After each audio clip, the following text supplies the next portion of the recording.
Hi guys, welcome back to the channel. I'm Office Bloke Daz. I'm Gaynor. Okay, here we are, the two of us. Yep. If Patreon's your thing, check out the link in the description below. Absolutely loads and loads of stuff on there, all starting for $3 a month. Help support the channel. Yep. And you can do 4 watch-alongs, F is for Family, Always Sunny in Philadelphia, Modern Family, Seinfeld, The Receiver, The Quarterback, the quizzes. There's loads of stuff on there, absolute loads. Anyway, some of the stuff we like to watch is things about houses, house building, house hunting, things like this. Is his fabulous studio apartment. He's hidden inside a work truck. We watched the school bus. School bus was brilliant, absolutely brilliant. Quite emotional as well. It was, yeah. This is some of the creativity that people put into these builds are just ridiculous. It's just off the scale. The talent some people have. Exactly, especially in such small. I've not seen this channel before. Tiny. Is it tiny houses or something? Is it called? We'll get into it anyway and see what it's about. Yeah. Hey guys, Jenna here. Welcome to my channel where I take you on tours of tiny homes and people living alternative lifestyles. In this week's video, we're taking a look at a cleverly built miniature studio. And while the inside might look like something that you'd see in New York City or San Francisco, you'll see that the outside is actually a stealth van. Jason built out this van himself so that he could live in the city comfortably while attending a grad program and avoiding the high cost of living.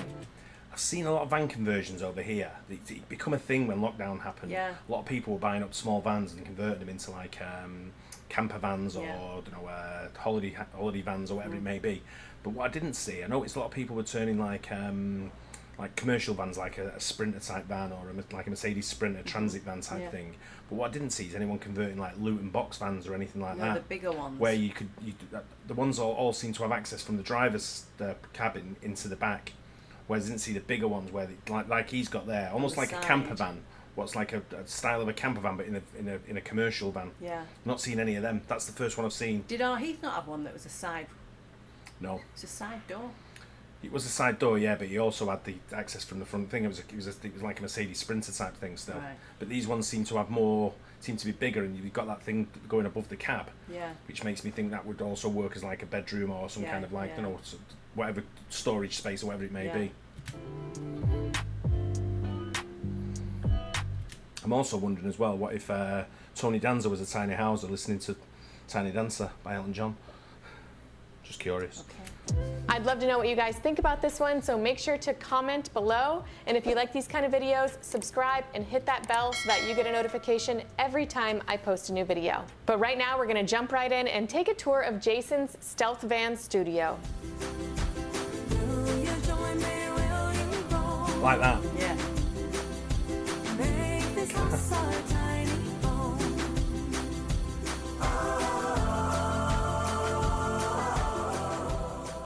Hey everybody, I'm Jason. I'm excited to show you my van, the Stealth Studio.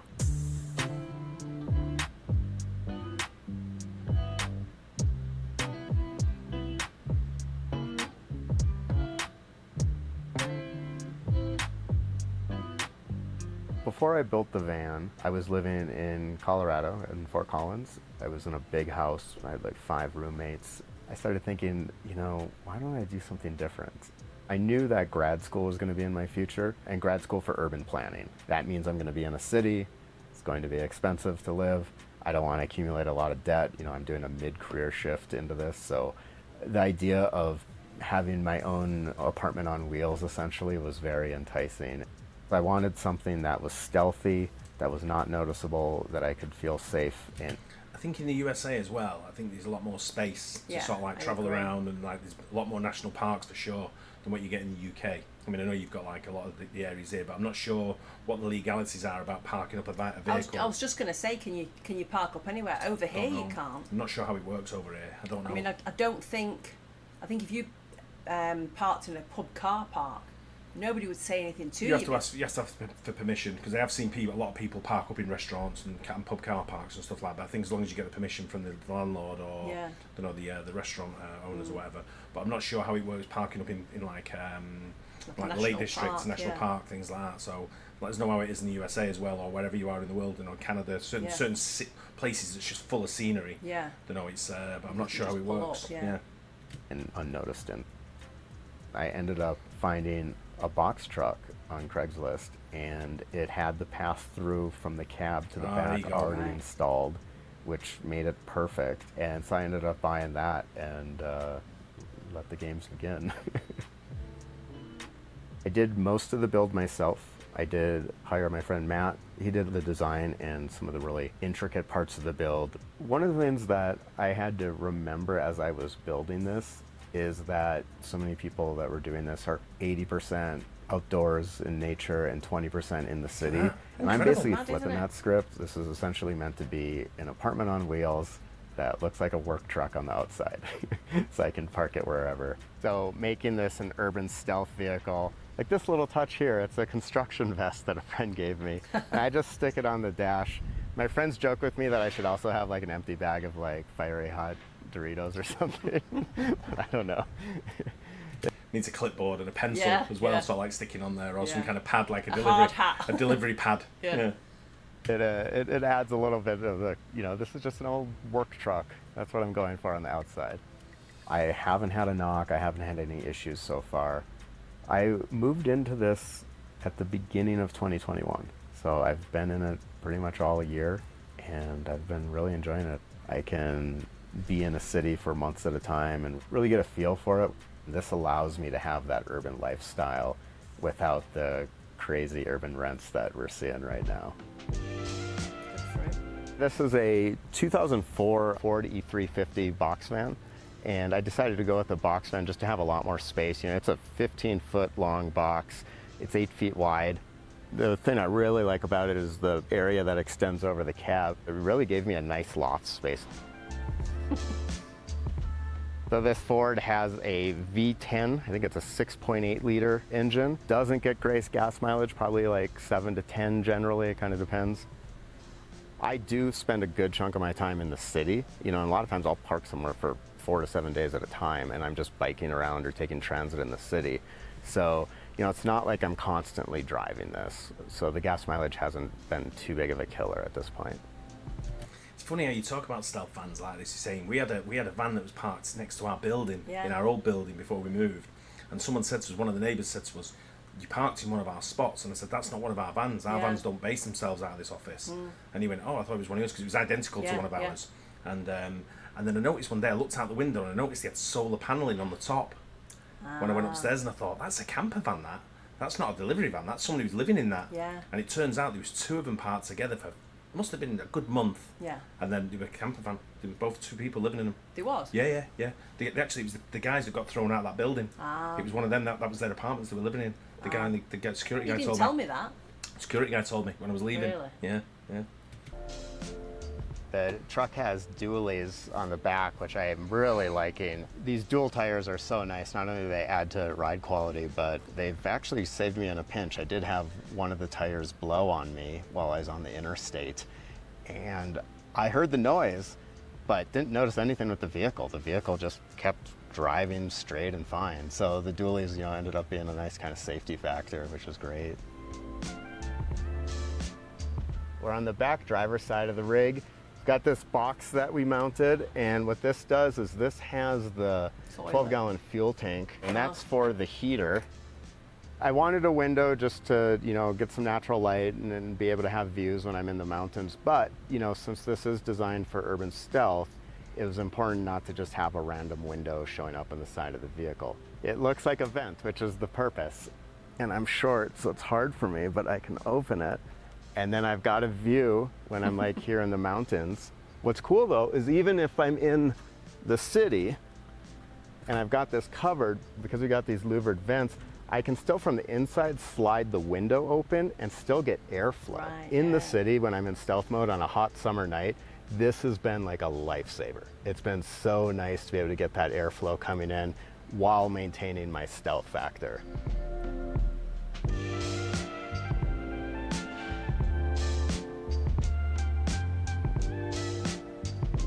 Somebody from an apartment must be able to see that and know what. Yeah. All right, here we are at the back of the vehicle. Roll-up door, right? Yes, but no. It was a roll-up door, but obviously that would be a huge mess and get in the way of insulation and take up space and just be really dirty. These are the old panels from the roll-up door, so we were able to upcycle those, reuse them. But we decided instead of doors coming out that it would be cool to make a patio out of this. So actually, I just push a magic button and then bring this down, and it turns into a patio slash garage, which is really nice to have a little extra storage back here. So this works out as a patio or a stage. I've actually been able to have some musicians on here. It kind of creates some cool opportunities that you normally wouldn't have in a van. I've got 2 latches, one on each side, and then so when I close it, the latches are shut, and then they're electronic, and so I actually have a switch inside the van, and I can turn that switch off, which kills power, and then people can't get in here, which of course is really important. This is on the passenger side, and this is actually a 44-gallon gray water tank, and we've got a skin around it to protect it and spray foam around it, so this tank is ready for 4 seasons. And the 44 gallons has been great. I generally can go easily like 10 to 14 days with this, and then I have 55 gallons of fresh water inside. How do we get in? Well, actually through the cab, so follow me.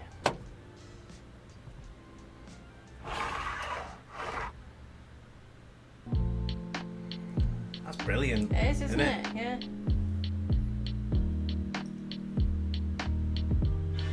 Let's talk about the layout of the stealth studio here. So behind me, I've got the loft area. I'm able to use my full-size mattress. This is what I had in my former place. Sleeping in here is really comfortable. And I actually like the fact that there's this narrow sort of opening and then these shelves on each side. It kind of makes it feel like a nest in there. One of the things we did, I'll actually turn around real quick, is we did put a vent here.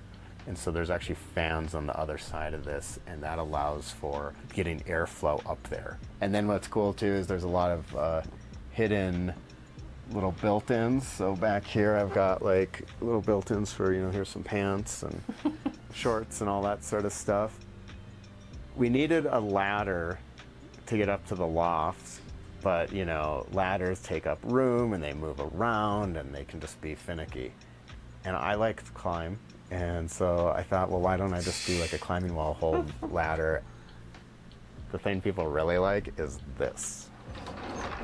It is a pull-out closet, and it's, you know, I got my dress shirts and some sport coats, and then there's a shoe rack down here. It just slides in and out, and then there's a latch for when I'm driving to keep it in place. With this arrangement, because we wanted to kind of bury all the utilitarian stuff, the electric is actually tucked back here. We do have a distribution panel over here, so that gets me access to my fuses and circuits. And then if I want to do a quick disconnect to the battery or shut off the solar circuit, I've actually got a little drawer hidden in the climbing wall here, and so I can get access to. He really has thought of everything. He's covered everything in a minimalistic sort of like space that he's got. He's turned it into what would be like a small apartment. Yeah. It's absolutely stunning. It is, yeah.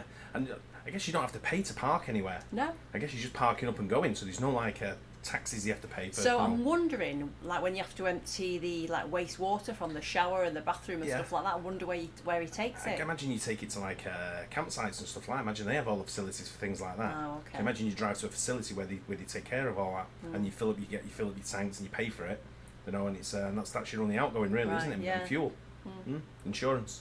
Those switches pretty quick. That's something I would definitely recommend if you are in a position where you kind of have to bury your electric. At least try for those things you're going to maybe use more often. Try to have them accessible at least. On this side, we've got a stereo cabinet, and the stereo is great. It's nice and loud, especially being in this cabinet. I think helps a lot. I've also got a Wi-Fi extender, so I can mooch Wi-Fi, and then I've also got a cell signal booster in here. So this is kind of like the electronics cabinet. Keep that stuff out of the way a little bit. We've got a little closet in here, 55-gallon drum of fresh water. It's a food-grade drum that I was able to find for pretty cheap. I've went as much as like 2.5 weeks with that amount of water on board. Looks like someone's in the I bed like to at the cook a top. lot. For the kitchen, I wanted a lot of counter space. I wanted to have easy access to my most used appliances. I don't feel like I've made any sacrifices. This is, if anything, an upgrade from what I had before. And I do basically the same stuff in the kitchen that, you know, I did when I lived in a house or apartment. So I'm really liking that I have such a great space here. And then I've got these mason jars. The lids are screwed into the underside of this cabinet, And that's pretty cool because I'm able to just unscrew them and use them as my drinking glasses. But then when I'm driving, they're not rattling around or taking up counter space. I have a fridge, something I'm going to upgrade at some point. It's a little smaller than I'd like. And I have a microwave, which I love for heating leftovers up. And then I do have an induction cooktop, so I can pull that out of the drawer and use it. I ended up going with a deep sink, which I'm super happy about. I don't like doing dishes, but obviously, you're not gonna throw a dishwasher in a van. A sink has been perfect. One of the best parts of the build is all the storage, and these upper cabinets have worked great. We used an ebony stain on them, and I'm really happy with this color. It contrasts with the white very nice. It's a little unique too. I haven't seen too many vans with this color contrast, so I thought it would be, give this its own kind of flavor. It's one of the better features of the build, and it's out of the way too, which I like. So this is one of my favorite spots, is just chilling on the couch. Chill on the couch, listen to music a lot. So you don't The have a couch TV? is something that, at some point I'd like to upgrade, but, anytime you're doing a build, you do some things where you just want to get them done, and that was the case with this couch. It was, this section was the last area to get done, and I was just ready to be done building and moved in. And so I had some friends that were kind enough to give me their couch. It had been ate up by rabbits as a big sectional, and I was able to salvage enough of it to... Kind of works so as well, because you could probably sleep on that as well. Yeah. That becomes like an it's extra a big- bed, yeah, extra bed, doesn't it? Yeah, it's a big couch. cut it up and use it as a tiny little couch in here, and it actually works out well. And then behind me, I've actually got a windsock from the snow kiting expedition that I did with a bunch of friends years ago. We crossed North Dakota with snow kites and spoke to like 10,000 students. It was really fun. This is the backside of the Stealth Studio, so this is where I have my desk. I went kind of big on the desk, maybe a little too big, but I knew I do some remote work and gig work, and there's grad school coming up, and so I definitely like having a bigger desk. I don't like my desk constraint. Retrofitted a bathroom door, actually, is what the desktop is, so it's something that I already had, and it works pretty well. I'm pretty lucky with all the insulation I have in here. I mean, we have 2x3 studs in the walls and Havelock, and then spray foam in the floor and ceiling. So, really up into the mid-80s, it's fine in here. I can run fans and I can live. But it's been getting hotter than that, climate change, right? And so I did want some AC, and I decided the cheap, easy solution for now is a portable air conditioner. At some point, I might do a ductless mini split, but for now, this works pretty well. It vents out into the garage, so it blows the hot air out and blows cool air in. I've never heard anyone say garage like that. It's garage or garage. I thought he was spoofing on it before when he said it like, is it sort of like a small garage? Is that what you call a garage? Yeah. I don't know, but the way he said it twice now, and I thought the same about that. Wonder where he's from. Mm-hmm. It's got to be like California somewhere. It's dead laid back though, isn't it? Yeah. And it does suck up a decent amount of power, but I can run it for short stretches, cool it down in here, and make it a little more livable. Part of being a stealth studio, an apartment on wheels, is you do need a shower and a bathroom, obviously. And having the box truck did give me an opportunity to actually have a real shower. So I'll pull the curtain. I've got my composting toilet in here. It's a Nature's Head. And so when I want to shower, I just pull that out. And then this is a regular 32 by 32 shower pan from, one of the hardware stores. Definitely recommend if you can get some sort of shower. I mean, the gym works, but it's nice to have this on board. I've been applying for grad programs and, doing some gig work. This is nice because it gives me a ton of flexibility and options. I can do that stuff from anywhere. And then I also don't have a ton of overhead. I'm able to keep my expenses really low right now, which is nice because I am in a period of transition. I learned that you have to figure out what your needs are and stay focused on that, and then design your build around that. And that's the advantage of this lifestyle, right? Think about, what are your goals? What are you trying to accomplish? Where do you want to be? And then build something that works for you. Do you know who he reminds me of? Who? Who does he remind you of? Nobody. Andy Burgess. Yeah, maybe. People who don't know him. So everybody who doesn't know who he is. Yeah. No, but that's like, it looks like you say, it's very stealth. Yeah. From the outside, you think, not sure what this is going to look like inside, but it looked mint on the inside. If I seen that, I'd have thought it was like some sort of refrigerated truck. That's exactly with the vent and all Yeah. that. Yeah, that's obviously the target he's going for. Yeah. Like you say, he's got the high-vis vest in the window that gives it that delivery truck look. Yeah. Sort of thing. No one's going to bother it. Sort of thing. No. It's. I mean, over here you probably have someone trying to steal it because it's things like that. Yeah. You know, whether it be if you park it in an area where, but you could be anywhere. You could park that anywhere. Yeah. It doesn't have to be a campsite or anything like that. You just park on the side of the street, and you're good to go. Yeah, there's so much open space that they can do it. Not here, you couldn't. That's brilliant. What a great job he's done on that. Yeah. Fantastic. And like you say, keeping the overheads down for what he wants to do. Yeah. Even the office space, all you need is a desk, isn't Yeah, it? exactly. And a chair. You had that in there. Yeah. Great work of the space on that. It was brilliant. That. Yeah. Enjoyed that. Hope you guys enjoyed it as well. Don't forget to like and subscribe. We'll see you on the next one. Bye. Cheers.